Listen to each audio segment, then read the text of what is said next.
माया ही doctor होती, पण अपंग मुलगी होती. दवाखान्यातून घरी जाताना तिला फार उशीर झाला होता. रात्रीचे जवळजवळ 11 वाजले होते. तेव्हा मायाच्या गाडीसमोर एक म्हातारी बाई येते आणि बेशुद्ध पडते. माया तिला हॉस्पिटलमध्ये घेऊन जाते. खूप दिवस उलटून गेले तरीही मायाला त्या म्हातारी बाईच्या घरच्यांचा पत्ता लागत नाही. म्हणून माया त्या म्हातारी बाईला आपल्या घरी घेऊन येते. परंतु घरी गेल्यावर मायाची आई जशी त्या म्हाताऱ्या बाईला पाहते, त्यांच्या पायाखालची जमीनच सरकते. रात्री 8 वाजल्यापासूनच वंदनाताई डायनिंग टेबलवर आपल्या मुलीची म्हणजे मायाची वाट पाहत होत्या आणि आता 11 वाजायला आले तरीही मायाचा काहीच पत्ता नव्हता.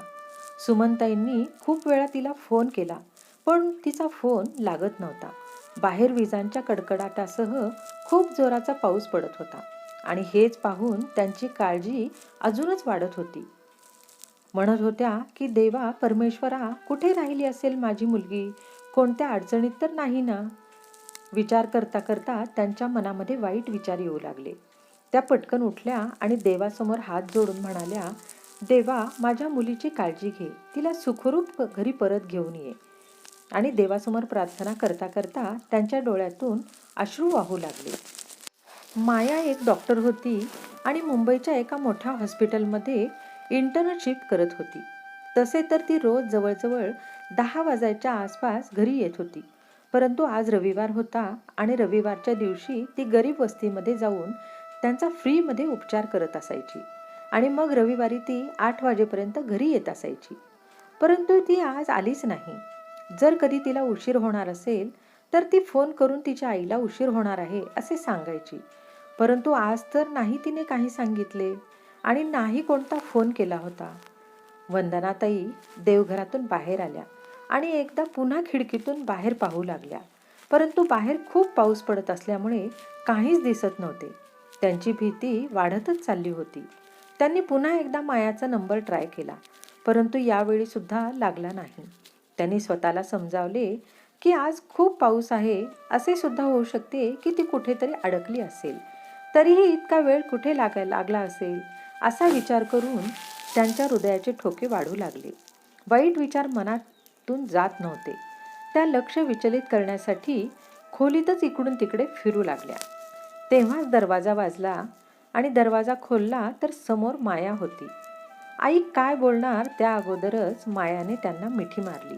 आईचा वाढलेला श्वास, तिची भीती पाहून मायाला कळायला वेळ लागला नाही. माया आईपासून वेगळी झाली आणि म्हणाली, तू इतकी का घाबरली आहेस? आई मी ठीक आहे ना. असे बोलत बोलत माया आतमध्ये आली आणि सोफ्यावर बॅग ठेवून आपला रेनकोट काढू लागली. वंदनाताई रागात म्हणाल्या, अजूनपर्यंत कुठे होतीस? आज यायला एवढा वेळ का झाला? माया काय बोलणार त्या अगोदरच वंदनाताई पुन्हा म्हणाल्या, हे बघ माया, मी तुला पुन्हा सांगते की रविवारचं काम करणं बंद कर. घरी माझ्यासोबतच राहा. माझ्यासाठी सुद्धा थोडा वेळ काढ. मला सुद्धा एकटीला त्रास होतो. तेव्हा माया म्हणाली, आई तू इतके का नाराज होतेस? आज उशीर झाला, पण का झाला हे तरी ऐकून घे. आणि मी हे काम का सोडू? तुला माहिती आहे ना, मला हे काम खूप आवडते. वस्तीत जाणे, तिथल्या लोकांना पाहणे, त्यांचे उपचार करणे, यामुळे मला किती सुख मिळते, किती आनंद मिळतो हे तुला माहिती आहे. तेव्हा वंदनाताई म्हणाल्या, हो मला माहिती आहे, पण आता काहीच गरज नाही. बघ मी तर म्हणते ही लोकांची सेवा करणं आणि पुण्य कमावणं बंद करून टाक. त्यामुळे काहीच होत नाही. बाहेर लोकांची सेवा कर आणि घरात आई एकटी पडलेली असते, हे तुला चांगले वाटते का गं? आपल्या आईचे हे बोलणे ऐकून माया म्हणाली, आई बास ना, काय इतकी नाराज होत आहेस? आता इथून पुढे असे होणार नाही. माया बोलतच होती की वंदनाताई म्हणाल्या, मी कसा तुझ्यावर विश्वास ठेवू की यानंतर तुला उशीर होणार नाही? सांग मला, का तुझ्यावर विश्वास ठेवू मी? माया म्हणाली, आई जेव्हा तू माझे बोलणे ऐकशील ना, तेव्हा तुला लगेच विश्वास बसेल. नंतर मला काहीच सांगायची गरज पडणार नाही. आणि तू स्वतः बोलशील की बाळा, हे तू खूप चांगले काम करत आहेस आणि तू मला घरी बसवण्यासाठी सुद्धा कधीच बोलणार नाहीस. मायाचे बोलणे ऐकून वंदनाताई शांत बसल्या. तेव्हा माया म्हणाली, मी फ्रेश होऊन येते, मग मी तुला सगळं काही सांगते. माया फ्रेश होण्यासाठी गेली सुमनताईंना आपल्या मुलीवर पूर्ण विश्वास होता, त्यामुळे त्या शांत बसल्या. तेव्हा जेवता जेवता आपल्या आईला माया सांगू लागली, तुला माहिती आहे का, आज संध्याकाळी जेव्हा ढग गडगडू लागले, मी लगेच तिथून निघाले होतेच की खूप जोराचा पाऊस पडू लागला. रिकाम्या रस्त्यावर मी कार जोरात पळवत होते. तेव्हा अचानक समोर एक म्हातारी बाई पळतच माझ्या कारच्या समोर आली. पहिले तर मला वाटले की कदाचित ती माझ्या कार खालीच आली. जेव्हा मी बाहेर येऊन पाहिले तर ती खाली पडली होती आणि बेशुद्धही पडली होती. मी मोबाईलचा टॉर्च ऑन केला आणि पाहिले की कुठे त्यांना लागले तर नाही ना, पण कदाचित त्या भीतीमुळे बेशुद्ध पडल्या होत्या. खूप वेळ त्या शुद्धीवर आल्या नाहीत. त्यामुळे मी त्यांना लगेच कारमध्ये बसवले आणि जवळच्या हॉस्पिटलमध्ये घेऊन गेले. तिकडे गेल्यावर त्यांना शुद्ध तर आली, पण त्या काही सांगण्याच्या मनस्थितीमध्ये नव्हत्या. तेव्हा वंदनाताई म्हणाल्या, जर त्यांना काहीच लागले नाही तर त्यांची अशी अवस्था कशी काही झाली? तेव्हा माया म्हणाली, आई, कारण त्या खूप वयोवृद्ध आणि अशक्त आहेत आणि सगळ्यात मोठी गोष्ट ही आहे की त्यांनी काही दिवसापासून काहीच खाल्लेलं नाही. मीच त्यांचे प्रथमोपचार केले. त्यांच्या पोटात अन्नाचा एक कण सुद्धा नव्हता. हे ऐकून सुमनताईंना धक्काच बसला आणि म्हणाल्या, हे तू काय बोलत आहेस बाळा? तेव्हा माया म्हणाली, जे पाहिले तेच बोलत आहे आई, आणि खरं सांगत आहे. आता उद्या जाऊन पाहते की त्यांची तब्येत कशी आहे. जर त्यांच्या तब्येतीत सुधारणा झाली नाही तर त्यांना मी माझ्या हॉस्पिटलमध्ये ॲडमिट करेन. वंदनाताई म्हणाल्या, ठीक आहे बाळा, आणि हो, त्यांना विचारून घे की त्या कोण आहेत, कुठे राहतात, आणि मग त्यांना त्यांच्या घरी सोड. तेव्हा माया एक घास खात म्हणाली, ऑफकोर्स आई, त्यांना मी अगदी व्यवस्थित त्यांच्या घरी पोचवेन. त्यानंतर दोघीही काहीच बोलल्या नाहीत आणि चुपचाप आपले जेवण करू लागल्या. मग वंदनाताई कोणत्या तरी विचारात मग्न होत्या. तेव्हा माया म्हणाली, आई, तू काय विचार करत आहेस? थांब, मीच सांगते तू काय विचार करत असशील. हाच विचार करत आहेस ना की त्या म्हातारा आजी कोण असतील, ज्या एवढ्या पावसात ते सुद्धा रात्रीच्या वेळेला रस्त्यावर धावत होत्या, आणि सगळ्यात मोठी ही गोष्ट आहे की कितीतरी दिवसांपासून त्यांच्या पोटात अन्नाचा एकही कण नव्हता. कोण असेल त्या, आणि कुठून आल्या असतील बरे? आपल्या मुलीचे बोलणे ऐकून वंदनाताई म्हणाल्या, तू डॉक्टर आहेस की माइंड रीडर आहेस? तेव्हा माया म्हणाली, तसे तर मी फक्त डॉक्टर आहे, पण तुझ्या केसमध्ये मी दोन्ही पण आहे. प्रत्येक गोष्ट तू खूप विचार करत बसतेस, त्यामुळे तुला काहीच सांगावे वाटत नाही. आता उद्या जेव्हा त्यांना शुद्ध येईल तेव्हा मी त्यांना त्यांच्या ठिकाणावर पोचवेन. तू शांत राहा. वंदनाताई पुन्हा काहीतरी बोलायला लागल्या. तेव्हा मायाने पुन्हा त्यांना शांत केले आणि म्हणाली, आई, बास झाले आता टॉपिक चेंज करू. आत्ताच तू म्हणाली होती की आपल्या दोघींना सोबत थोडा तरी वेळ घालवायला हवा, आणि तू आहेस की एकच गोष्ट पकडून बसली आहेस. इतक्या रात्री मी आली आहे, तू एकदा सुद्धा मला माझ्या कामाबद्दल विचारले नाहीस. कसा गेला माझा दिवस, कसे होते आजचे पेशंट? तेव्हा वंदनाताई म्हणाल्या, अगं बाळा, ते सगळं तर मी तुला रोजच विचारते आणि हा रोजचा टॉपिक आहे, पण आज तू जे काही मला सांगितले आहेस ना, ते थोडे वेगळे आहे आणि विचार करण्याची गोष्ट आहे. त्यामुळेच मी विचार करत बसले होते. तेव्हा माया म्हणाली, ठीक आहे आई, आता जास्त विचार करत बसू नकोस. बाहेर पाऊस खूप पडत आहे आणि तुला सर्दी खोकला लगेच होतो, त्यामुळे मी हळदीचे दूध बनवते, आपण दोघीही पिऊयात. सुमनताईंना हळदीचे दूध अजिबात आवडत नसते, पण त्यांना माहिती होते की माया त्यांना जबरदस्तीने दूध प्यायला देणारच. त्यामुळे वंदनाताई मायाला म्हणाल्या, तू माझी मुलगी आहेस, त्यामुळे तुला माझे ऐकायला हवे, पण प्रत्येक वेळी तू माझ्यावर स्वतःचाच नियम चालवतेस आणि मला तुझे ऐकावेच लागते. दोघी मायलेकी बोलतच होत्या की मायाचा फोन वाजला. माया सुमनताईंना म्हणाली, हे घे, बोल, आला तुझ्या लाडक्या मुलीचा फोन. आता माझ्यापेक्षा जास्त आपल्या मोठ्या मुलीचा ऐक. वंदनाताई म्हणाल्या, अगं पहिली तुझी बडबड बंद कर आणि पहिला तू फोन उचल. तेव्हा मायाने फोन उचलला आणि म्हणाली, बोल ना दीदी. तिकडून मायाची बहीण रोहिणी बोलू लागली. मी काय म्हणत होते? रोहिणीचे बोलणे पूर्ण होण्या अगोदरच माया पुन्हा बोलू लागली, दीदी, तुला हेच बोलायचे आहे ना की पाऊस खूपच पडत आहे.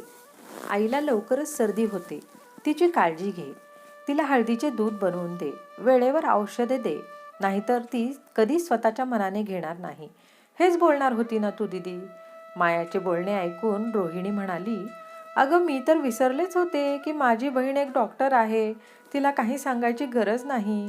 अशाच दोघीही बहिणींनी फोनवर गप्पा मारल्या आणि माया रोहिणीला म्हणाली, आज आता आईसोबत बोल. सुमनताईंनी फोन कानाला लावला तेव्हा रोहिणी म्हणाली, आई तू तुझी काळजी घे. तेव्हा वंदनाताई बोलू लागल्या, म्हणाल्या, अगं मी ठीक आहे. अगं ही तुझी बहीण माया मला काही होऊ तरी देईल का? तू सांग कशी आहेस? घरातले सर्व ठीक आहेत ना? मुलं, जावाई बापू? तेव्हा रोहिणी फोनवर म्हणाली, हो आई, आम्ही सर्वजण ठीक आहोत आणि तुला सुद्धा ठीक राहावेच लागेल. तुझ्याशिवाय आणि आमच्या बहिणींचं या जगामध्ये आहेच कोण ग? तेव्हा वंदनाताई हसून म्हणाल्या, अगं मला काहीच होणार नाही. बरं ठीक आहे, आता फोन ठेव, रात्र खूपच झाली आहे. उद्या सकाळी मायाला हॉस्पिटलला जायचे आहे. हो बोलून दोघींनीही फोन ठेवला. इकडे माया तोपर्यंत 2 ग्लास हळदीचे दूध घेऊन आली होती. दोघींनीही दूध पिता पिता 10-15 मिनिटे टीव्ही पाहिला आणि मग आपल्या खोलीत झोपायला गेल्या. झोपता झोपता वंदनाताई पुन्हा एकदा मायाला म्हणाल्या, बाळा, जशी त्या म्हाताऱ्या आजीला शुद्ध येईल तेव्हा त्यांचे नाव विचारून घे. मी तर म्हणते उद्या मी तुझ्यासोबतच येते, मला त्यांना पाहता तरी येईल. तेव्हा माया म्हणाली, आई, मला वाटते मी तुला सांगून खूप मोठी चुकी झाली आहे. प्रत्येक वेळी तू इतकी इमोशनल का होत असतेस? अगं मी तुला सांगितलं ना की त्यांना जेव्हा शुद्ध येईल तेव्हा मी त्यांना विचारून त्यांच्या घरी व्यवस्थित सोडून येईन. तुला माझ्यावर विश्वास बसत नाही का? जर तसं असेल तर मी त्या आजीला हॉस्पिटलमध्ये घेऊनच गेले नसते. आता शांतपणे झोप. पूर्ण जगाचा विचार करण्याची काहीच गरज नाही. यावर वंदनाताई काहीच बोलल्या नाहीत आणि ब्लँकेट ओढून शांतपणे झोपून गेल्या. बाहेर अजूनही खूप जोराचा पाऊस चालू होता.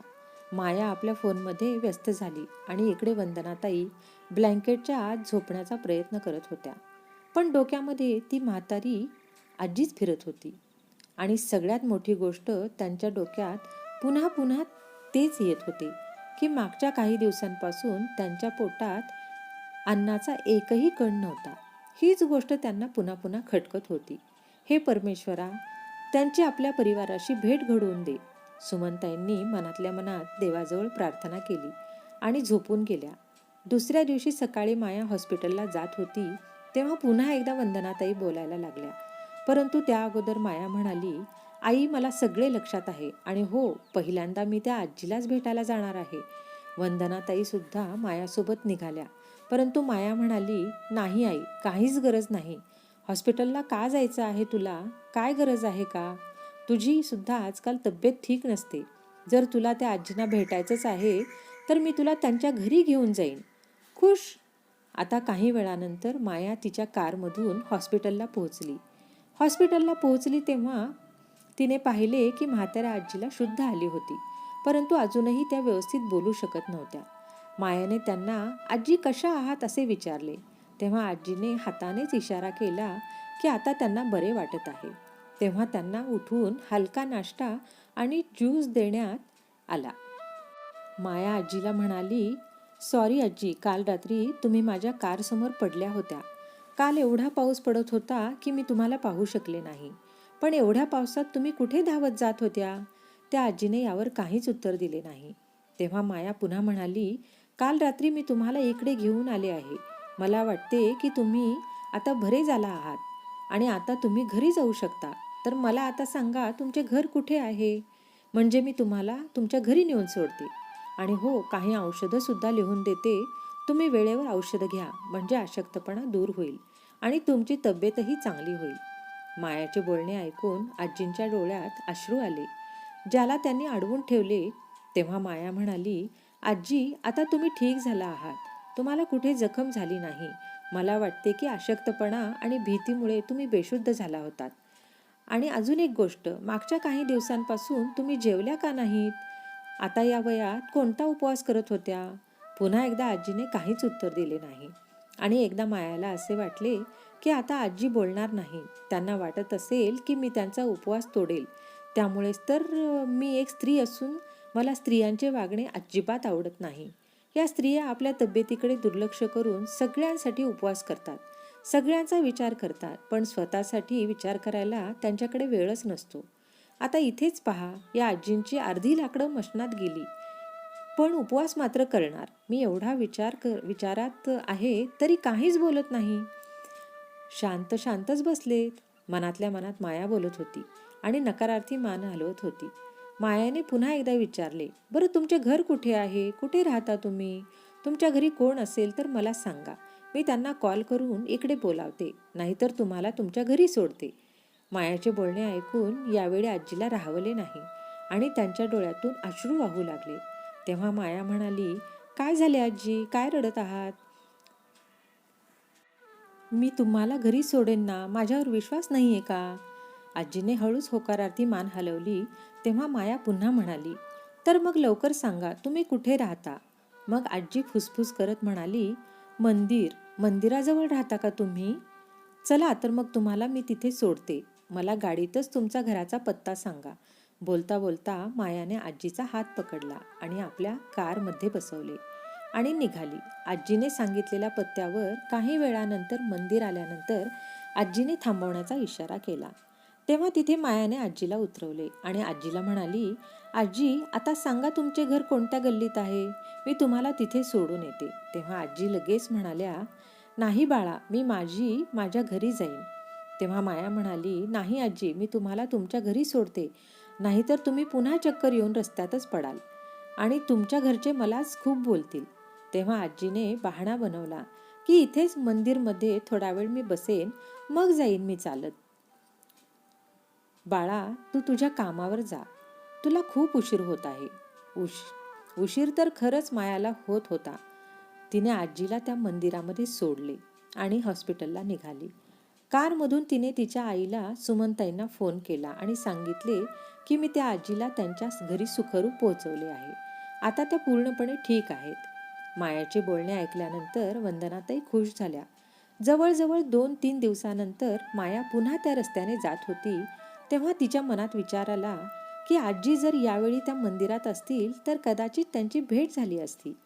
एकदा पाहूनच येते की त्यांची तब्येत आता कशी आहे. माया जशी मंदिराजवळ थांबली तेव्हा आजीची नजर तिच्यावर पडली. मायाला पाहून आजी लपण्याचा प्रयत्न करू लागल्या. तेव्हाच आजीचा पाय घसरला आणि त्या जोरात पडल्या. तेव्हा मंदिराचे पुजारी आजीला उठवण्यासाठी धावतच तिथे आले. तोपर्यंत माया सुद्धा तिथे पोहोचली होती आणि आजीला म्हणाली, काय झाले आजी, अशा कशा पडलात? आणि तुमच्याकडून पूजापाठ होऊ शकत नाही तर मंदिरात काय येता? घरीच बसा ना, देवाचे नाव आणि पूजा करत. घरी बसून सुद्धा पूजा केली जाते. असे कुठे लिहिले आहे की मंदिरातच येऊन पूजा करावी? तेव्हा पुजारी म्हणाले, घरी कुठे जाईल? घर असायला तर हवे ना. हे मंदिरच त्यांचे घर आहे, ते इथेच राहतात. पुजारीचे बोलणे ऐकून माया शॉक झाली आणि आजीने लज्जेने मान खाली घातली.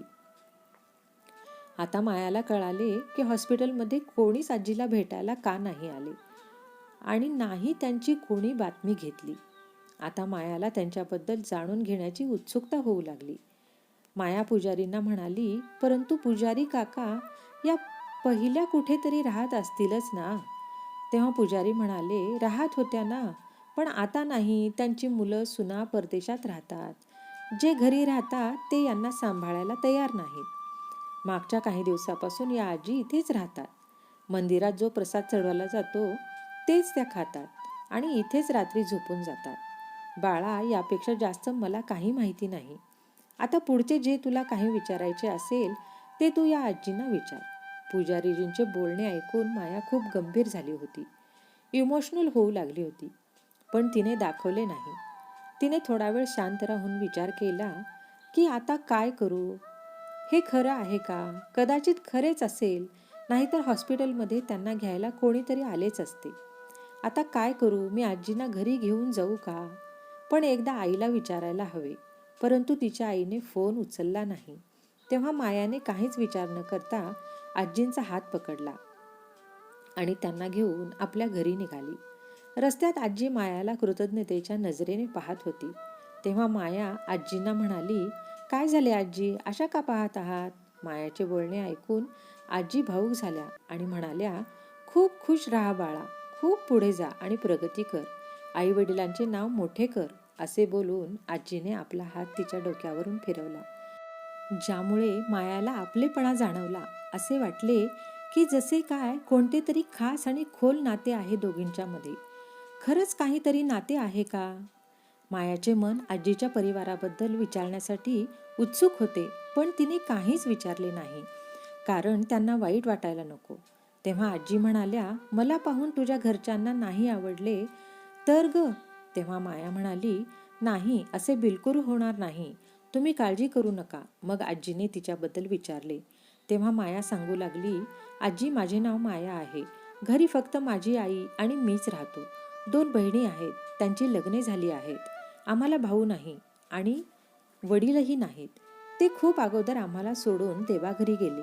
मग आजीने विचारले, तुझ्या पायाला काय झाले आहे? तू व्यवस्थित चालू शकत नाहीस का? तुझ्या पायाला जखम झाली आहे का? तेव्हा माया म्हणाली, नाही आजी, मला पोलिओ आहे. आई म्हणते की तू खूप छोटी होती तेव्हा तुला पोलिओ झाला आहे. आजी म्हणाल्या, देव सुद्धा चांगल्या लोकांना त्रास देतो बघ. याचा अर्थ तुझ्या आईने एकटीनेच तुम्हा तिघींना सांभाळले आणि शिकवले आहे का? तेव्हा किंवा मायाने होकारार्थी मान हलवली. अशाच गप्पा मारता मारता मायाचे घर आले. मायाने दरवाजा वाजवला तर दरवाजावर कुलूप लावले होते. कदाचित तिची आई बाहेर गेली होती. त्यामुळे मायाने आपल्या जवळच्या चावीने दरवाजा उघडला आणि आजीला सोफ्यावर बसण्यासाठी सांगितले. आणि मग ती स्वयंपाकघरात गेली आणि आजीला पाणी आणून दिले आणि चहा बनवायला लागली. आजीने चहा पिण्यास नकार दिला, त्यामुळे मायाने आजीला नाश्ता खायला दिला. आजीने नाश्ता केला आणि औषध पाणी घेतल्यामुळे त्यांना झोप येऊ लागली. मायाने त्यांना गेस्ट रूममध्ये नेले आणि बेडवर झोपवले. मायाने हॉस्पिटलमध्ये फोन करून सांगितले की आज तिला यायला उशीर होणार आहे. काही वेळातच आजी झोपून गेल्या आणि माया हॉलमध्येच बसून आई येण्याची वाट पाहू लागली. काही वेळानंतर जेव्हा वंदनाताई आल्या तेव्हा मायाला पाहून आश्चर्यचकित झाल्या. म्हणाल्या, काय झाले बाळा, तू परत घरी का आलीस? हॉस्पिटलमध्ये का नाही गेली? तब्येत तर ठीक आहे ना? तेव्हा माया वंदनाताईंना सगळं काही सांगते. ती आजीला घरी घेऊन आली आहे हे पण सांगते. मायाचे बोलणे ऐकून वंदनाताई खुश झाल्या. म्हणाल्या, तू हे बरोबर केलंस माया. त्या ठीक झाल्यानंतर आपण त्यांच्या घरच्यांशी चौकशी करू. तोपर्यंत त्यांना इथेच राहू दे. पण आत्ता आजी कुठे आहेत? मायाने होकारार्थी मान हलवली आणि म्हणाली, त्या सुद्धा आराम करत आहेत. तुला माहिती आहे का, रस्त्यात त्या खूप माझ्यासोबत प्रेमाने बोलत होत्या. मला तर असे वाटत होते की जसे काय आमच्यात काहीतरी जुने नाते आहे. तेव्हा वंदनाताई हसल्या आणि म्हणाल्या, तुला ना सगळ्यांसोबत असे जाणवते कारण तू खूप चांगली आहेस. नाहीतर आत्ताच्या जमान्यात कोणी कोणासोबत नाते ठेवत नाही. माय लेकींनी गप्पा मारल्या आणि माया हॉस्पिटलमध्ये निघून गेली. माया जेव्हा हॉस्पिटलमध्ये गेली तेव्हा सुमनताईंनी हळूच दरवाजा उघडून त्या म्हाताऱ्या आजीला पाहिले, पण त्या ब्लँकेट घेऊन झोपल्या होत्या. त्यांना जागवणे सुमनताईंना ठीक वाटले नाही. त्यामुळे त्यांनी पुन्हा दरवाजा बंद केला आणि बाहेर आल्या. काही वेळानंतर सुमनताईंनी हलकं फुलकं जेवण बनवलं आणि विचार केला की आजीला सुद्धा देते आणि मी सुद्धा खाऊन घेते. जेवण घेऊन त्या आजीच्या रूममध्ये गेल्या तेव्हा आजी अजूनही उठल्या नव्हत्या. तेव्हा वंदनाताईंनी विचार केला की आजीला आता उठवतेच. अनोळखी जागा असल्यामुळे त्या खोलीतून बाहेर येत नसतील. उठून जेव्हा जेवतील तेव्हा त्यांना चांगले वाटेल. विचार करता करता वंदनाताई दरवाजा खोलून आतमध्ये आल्या आणि हळूच ब्लँकेट काढून म्हणाल्या, आजी उठा, जेवण करून घ्या. आजी काही बोलणार त्या अगोदरच वंदनाताई पुन्हा बोलल्या, आजी उठा ना, मी मायाची आई आहे. उठा आणि जेवण करून घ्या. असे बोलून वंदनाताईंनी ब्लँकेट काढले आणि त्यांच्या हाताला धरून उठवून बसवले. परंतु आजीचा चेहरा पाहून वंदनाताईंच्या पायाखालून जमीन सरकली. तोंड उघडे ते उघडेच राहिले आणि डोळे सुद्धा मोठे झाले. आणि अशीच परिस्थिती त्या म्हाताऱ्या आजीची सुद्धा होती. आजी काही बोलणार परंतु त्यांचा आवाज तोंडातच राहिला आणि त्या बोलूच शकल्या नाही. इकडे वंदनाताईंच्या डोळ्यातून झरझर अश्रू वाहू लागले. वंदनाताई म्हणाल्या, आई तुमची ही अवस्था कशी काय झाली? काय झाले? घरी सगळे कसे आहेत आणि कुठे आहेत? वंदनाताईंचे बोलणे ऐकून आजी जोर जोरात हुंदके देऊन रडू लागल्या. त्या म्हाताऱ्या आजी दुसऱ्या तिसऱ्या कोणी नव्हत्या तर वंदनाताईंच्या सासूबाई कमलताई होत्या. वंदनाताई म्हणाल्या, बोला ना आई, काय झाले आहेत तुम्हाला? तुम्ही का रडत आहात? तेव्हा आजी रडता रडता म्हणाल्या, सुनबाई, तुझा तळतळाट लागला ग. हे सगळं माझ्या पापांचे फळ आहे. तुझ्यासोबत आम्ही जे काही वागलो त्याचे फळ देवाने मला जिवंतपणेच दिले आहे.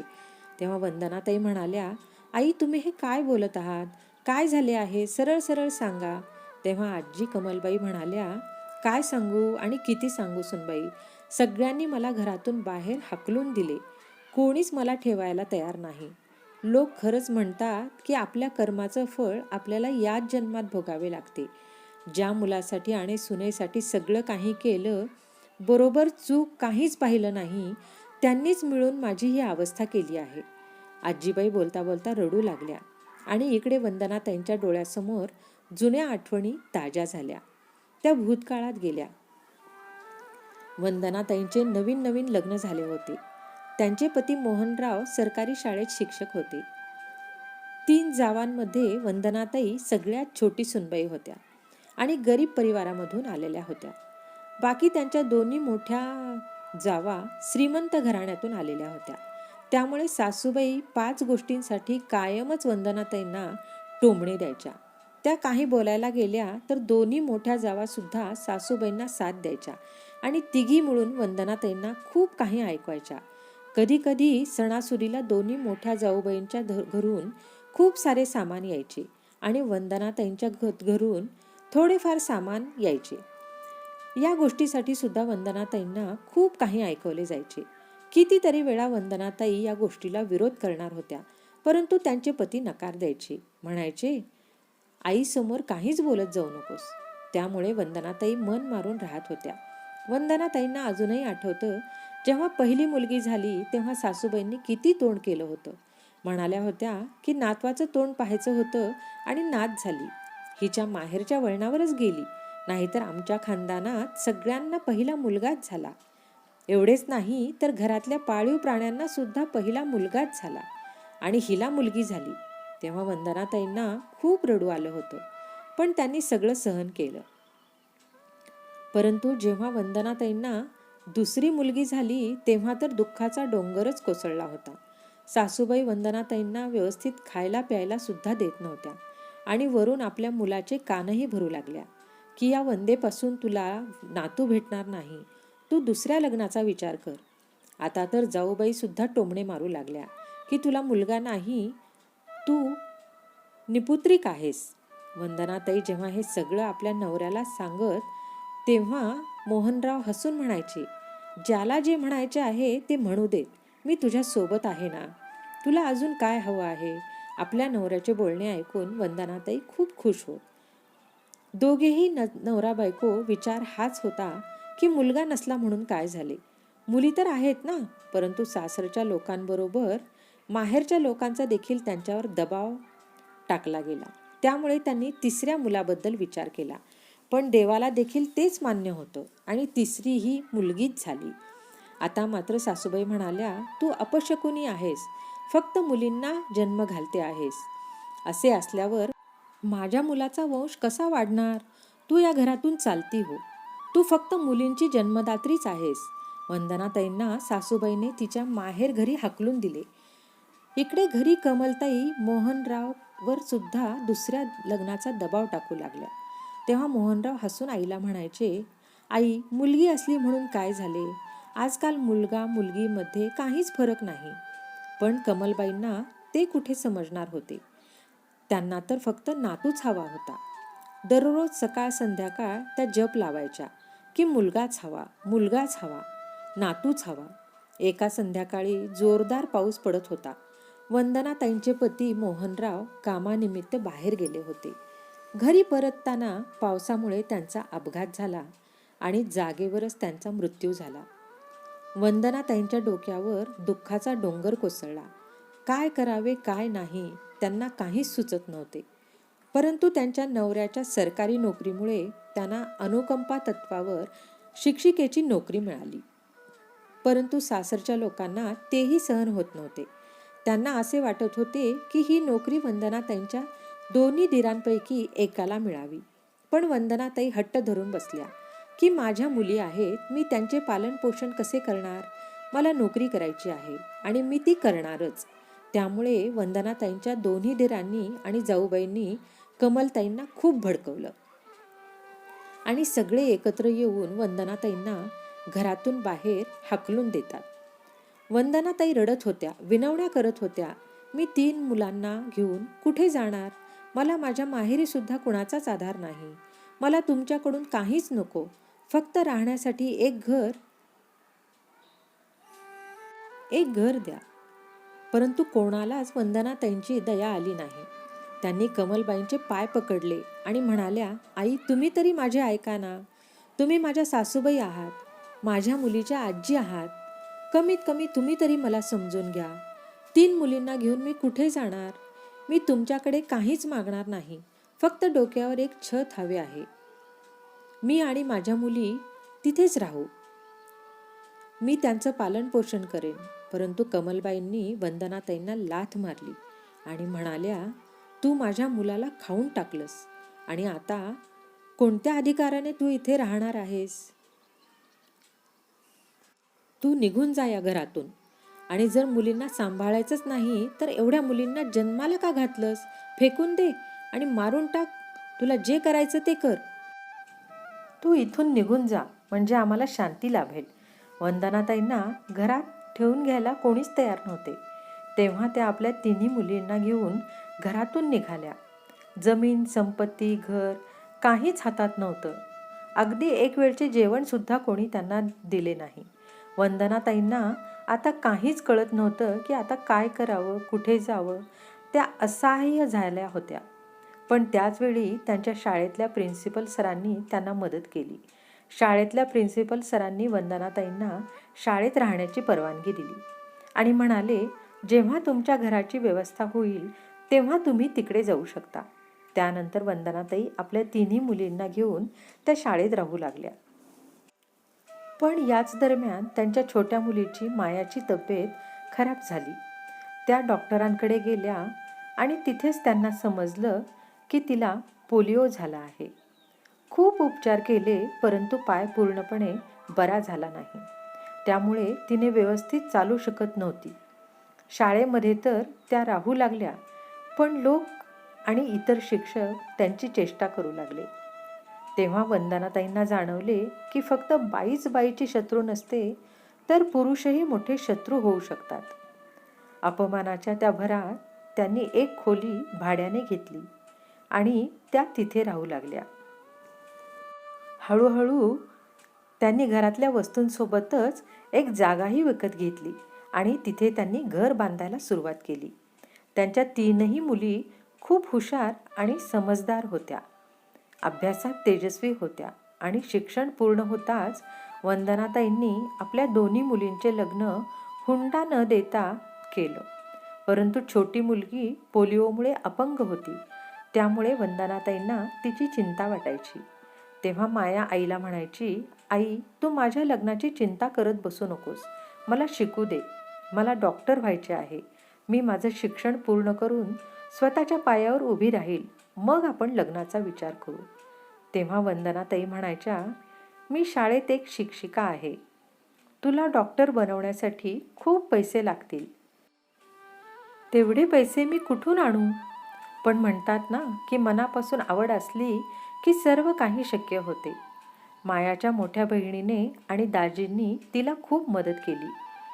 तिला जे प्रोफेसर शिकवत होते त्यांनी फी न घेता तिचं शिक्षण सुरू ठेवलं. वंदनाताईंनी अनेक वेळा फीबद्दल विचारलं तेव्हा प्रोफेसर म्हणायचे, मायाला डॉक्टर होऊ द्या, सगळी फी तिच्याकडूनच वसूल करून घेईन. मायाने खूप मन लावून अभ्यास केला आणि आज ती एक डॉक्टर आहे. तसेच वंदनाताई सगळे विसरून आपल्या मुलींमध्येच आनंद शोधत होत्या. आता आपल्या सासूबाई बद्दल आणि सासरच्या लोकांबद्दल त्या फार विचार करत नव्हत्या. आणि नाही त्या लोकांनी वंदनाताईंची साधी चौकशी पण केली. पण एक दिवस जेव्हा मायाने एक वृद्ध महिलेचं नाव घेतलं तेव्हा वंदनाताईंचे मन थोडे विचलित झाले. आणि आता वंदनाताईंना कळले की ती वृद्ध महिला त्यांची सासू आहे आणि दोन्ही मुलांनी आणि सुनांनी त्यांना घरातून हाकलून दिले आहे. ते असे कसे करू शकतात आणि तेही या वयात? तेव्हाच त्या आजी वंदनाताईंना म्हणाल्या, तू काय विचार करत आहेस वंदना?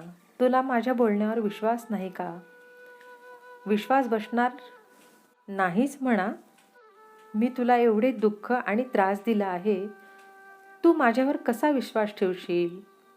सासूबाईंचे बोलणे ऐकून वंदनाताई वर्तमान काळात आल्या आणि म्हणाल्या, नाही आई, मी ऐकत आहे आणि मला विश्वासही आहे, पण त्यांनी तुमच्यासोबत असं का केलं? तेव्हा कमलबाई म्हणू लागल्या, काय सांगू आणि किती सांगू? तू घरातून गेल्यानंतर घरात सगळं काही व्यवस्थित चालू होतं, परंतु नंतर दोन्ही भाऊ संपत्तीची वाटणी करण्यासाठी एकमेकांशी भांडू लागले. जेव्हा मी त्यांना समजावून सांगायला लागले तेव्हा ते दोघेही माझ्याशी भांडू लागले.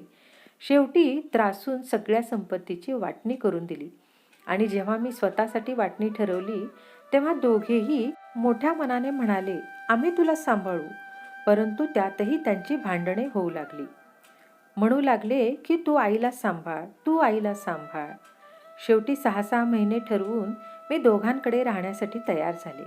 मी ज्या घरात राहते आणि त्या घरातल्या सुनेने माझ्यासाठी नोकरासारखं वागायला सुरुवात केली आणि घरातली सगळी कामे करून घेऊ लागली. मला जेवणही वेळेवर मिळत नव्हतं. जोपर्यंत शरीरात ताकद होती तोपर्यंत मी काम करत राहिले, पण जेव्हा मला वेळेवर खायला मिळाले नाही तेव्हा शरीरही थकून जाऊ लागले. हळूहळू मी अशक्त होऊ लागले आणि आजारी पडू लागले. दोन्ही मुलं आणि सासूला जरा देखील सांभाळू इच्छित नव्हते. खाणे पिणे आणि उपचार तर फारच दूरची गोष्ट आहे.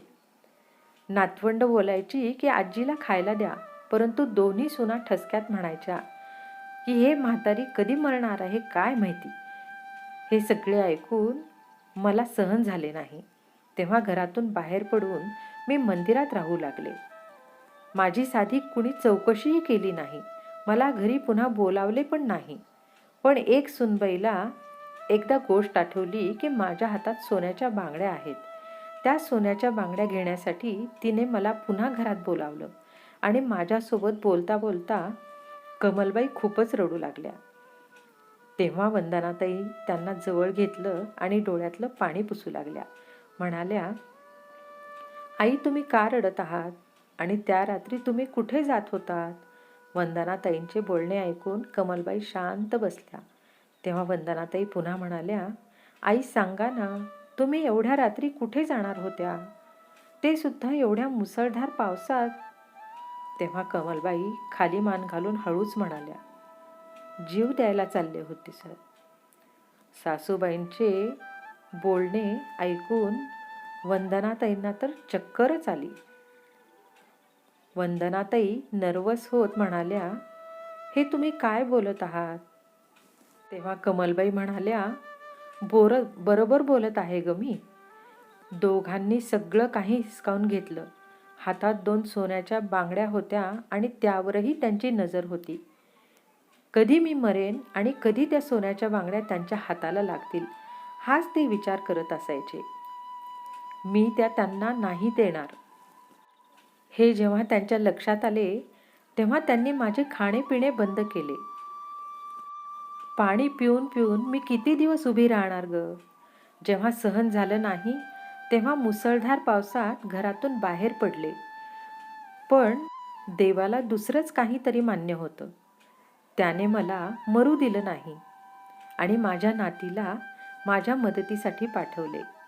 तिने मला वाचवले. सुनबाई, ज्या नातीला मी एवढं दुःख दिलं, तिला वाईट साईड बोलले, त्याच नातीने माझा जीव वाचवला. आणि ज्यांच्या पायी मी एवढं पाप केलं, एवढं सगळं केलं, त्यांनी तर परत पलटूनही पाहिलं नाही माझ्याकडे. मी जिवंत आहे की मेली आहे हे सुद्धा त्यांना माहिती नाही. सुनबाई, तू मला इथे ठेवून घेऊ नकोस, मला जाऊ दे. आता मी ठीक आहे. मी कुठेतरी काम करून पोट भरेन. मी तुझ्यासोबत राहू शकणार नाही. तेव्हा वंदनाताई म्हणाल्या, काय आई, तुम्ही असं का बोलत आहात? तुम्ही का नाही राहणार आमच्यासोबत? इथे काय कमी आहे? तुम्ही कुठे जाणार? तेव्हा कमलबाई म्हणाल्या, नाही सुनबाई, कमी तर काहीच नाही ग. पण मी कोणत्या तोंडाने इथे राहू? ज्या तोंडाने तुला एवढ्या शिव्या दिल्या, एवढे शाप दिले, नाही नाही ते अपशब्द बोलले, तुला किती त्रास दिला, म्हणून मी इथे राहू शकणार नाही ग. लाज वाटते मला इथे राहायला. तू माझी आजी आहेस आणि तू इथून कुठेही जाऊ शकत नाहीस. आणि हे मी बोलत आहे. आतमध्ये येत माया म्हणाली. मायाच्या तोंडून आजी हा शब्द ऐकल्यानंतर कमलबाई रडूच लागल्या. म्हणाल्या, तुला माहिती झालं बाळा की मी तुझी आजी आहे? तेव्हा माया म्हणाली, हो, मी सगळं काही ऐकलं आहे आणि जे काही भूतकाळात झालं ते मी पाहिलं नाही. वर्तमान काळात माझ्यासमोर माझी आजी बसली आहे आणि ती खूप चांगली आहे. मला माझ्या आजीची गरज आहे. मी कितीतरी वर्षापासून आईसोबत राहून थोर झाले आहे. कितीतरी वेळा आईला विचारलं की माझे आजी आजोबा कुठे आहेत, पण आईने कधीच काही सांगितले नाही. आणि जेव्हा तू इथे आली आहेस तर इथून कुठेही जाणार नाहीस. मी तुला कुठेही जाऊ देणार नाही. तू आमच्याबरोबर इथेच राहणार, समजलं? आणि तुला समजले नाही, तू हट्ट केला तर तुला मी खूप मोठं इंजेक्शन देईन. तुला माहिती आहे ना, मी एक डॉक्टर आहे. तेव्हा आपल्या नातीचे बोलणे ऐकून कमलताई रडता रडता हसू लागल्या आणि माया, जी त्यांची नात होती, तिला जवळ घेऊन म्हणाल्या, बाळा, तुझ्या आजीला माफ कर. मी तर इथे तुमच्यासोबत राहण्याच्या लायकीची सुद्धा नाही ग. पण तू एवढा हट्ट करत आहेस तर मी इथे राहते. पण आता माझ्याजवळ तुम्हा दोघींना देण्यासाठी काहीही नाही. पण हो, या 2 सोन्याच्या बांगड्या आहेत, ह्या तू ठेवून घे आणि जेवढं होईल तेवढा खूप खूप आशीर्वाद तुला मी देईन. तेव्हा माया म्हणाली, आजी, एक गोष्ट सांगू का? तुझा शब्द आम्हाला लागले नाहीत, ते तर आशीर्वादामध्ये बदलले आहेत. बघितलं का मी किती आनंदी आहे? आणि तुला माहिती आहे मी केवढी मोठी डॉक्टर झाली आहे? त्यामुळे या बांगड्या आता तूच घाल. आमच्यासाठी तुझा आशीर्वादच भरपूर आहे. तेव्हा कमलबाई म्हणाल्या, हो बाळा, तू तर खूप मोठी डॉक्टर आहेस आणि अजून मोठी डॉक्टर हो. या जगातली सर्वात मोठी डॉक्टर हो. आपल्या आईवडिलांचे नाव मोठे कर. तुला माझ्याकडून खूप सारे प्रेम आणि आशीर्वाद आहेत. हे ऐकून माया आजीच्या गळ्यात पडली आणि आईला इशारा केला. मग वंदनाताई सुद्धा जुन्या सगळ्या गोष्टी विसरून सासूबाईंच्या गळ्यात पडल्या. तेवढ्यात पाठीमागून आवाज आला, अरे वा, माझी फीस कुठे आहे? तुला आठवते ना, मी तुला म्हणालो होतो की तू जेव्हा डॉक्टर होशील आणि कमावू लागशील तेव्हा मी तुझ्याकडून फी घेईल. सगळ्यांनी पाठीमागे वळून पाहिले तर तिथे प्रोफेसर होते, ज्यांनी मायाला फी न घेता शिकवले होते. वंदनाताईंनी आणि मायाने त्यांना नमस्कार केला आणि बसायला सांगितले. तेव्हा ते प्रोफेसर म्हणाले, मी बसणार आहे, पण माझी फी देणार की नाही ते सांगा बरं. तेव्हा वंदनाताई म्हणाल्या, हो सर, तुमची फी आम्ही नक्की देऊ. सांगा तुमची फी काय झाली? तेव्हा प्रोफेसर म्हणाले, खरंच वंदनाताई, तुम्ही खरं बोलत आहात. मला फी नक्की मिळणार ना? वंदनाताई म्हणाल्या, हो सर, तुमच्या कृपेमुळेच माझी मुलगी आज डॉक्टर झाली आहे आणि चांगले पैसेही कमवते. मग तुमची फी आम्ही का नाही देणार? तुम्ही सांगितलं नाही तुमची फी किती आहे. तेव्हा प्रोफेसर म्हणाले, माझी फी अशी आहे की माया माझ्या घरची सून बनेल. माझा एक मुलगा डॉक्टर आहे, त्याच्यासाठीच मी तुमच्या मायाचा हात मागायला आलो आहे. प्रोफेसर सरांचे बोलणे ऐकून माया लाजली आणि आतमध्ये निघून गेली. वंदनाताईंच्या डोळ्यातून आनंदाचे अश्रू वाहू लागले. त्या म्हणाल्या, सर, मला कळत नाही की मी तुमचे आभार कसे व्यक्त करू. माझ्या सगळ्या अडचणी काळजी तुमच्यामुळेच दूर झाल्या आहेत. पण प्रोफेसर म्हणाले, पण काय वंदनाताई?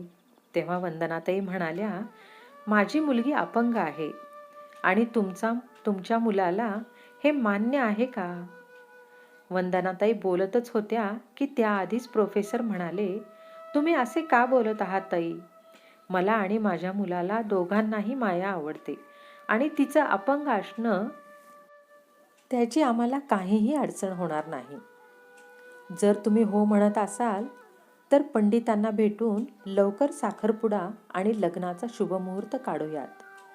वंदनाताई हसून म्हणाल्या, नक्कीच सर, शुभ कामाला उशीर कशाला करायचा. तेव्हा प्रोफेसर म्हणाले, ताई तुम्ही मला सर बोलू नका तर दादा म्हणा. हे ऐकून सगळे हसू लागले. त्याचवेळी माया चहा नाश्ता घेऊन आतून आली. तिने सर्वांना नमस्कार केला आणि आशीर्वाद घेतले. दुसऱ्या दिवशी पंडित आले आणि साखरपुडा आणि लग्नाचा शुभमुहूर्त काढला. 1 महिन्यानंतरचा मुहूर्त ठरला. खूपच धूमधडाक्यात मायाचे लग्न झाले आणि ती आपल्या सासरी गेली. पण जाता जाता ती आपल्या डॉक्टर नवऱ्याला म्हणाली, माझ्या आईला आमच्या बहिणीशिवाय कोणीच नाही. मी माझ्या सासरी माझ्या सासू सासऱ्यांसोबत माझ्या आईसोबतही राहीन. माझी आजीसुद्धा आहे, तिचीसुद्धा काळजी घ्यावी लागेल. तेव्हा तिचा नवरा हसत म्हणाला, ती फक्त तुझी आई नाही, आपली आई आहे, आजी आहे. आणि अजून एक गोष्ट, तू एकटी नाहीस, आपण दोघे मिळून त्यांची काळजी घेऊयात. आपल्या नवऱ्याचे बोलणे ऐकून माया खूपच खुश झाली. माया अपंग असून देखील डॉक्टर बनली आणि स्वतःच्या आई आणि आजीची काळजी घेऊ लागली. तर श्रोते हो, तुम्हाला ही कथा कशी वाटली? ही कथा तुम्हाला आवडली असेल तर लाईक करा, शेअर करा आणि सबस्क्राईब करा. आणि एक गोड कमेंट द्यायला विसरू नका. जय श्रीराम.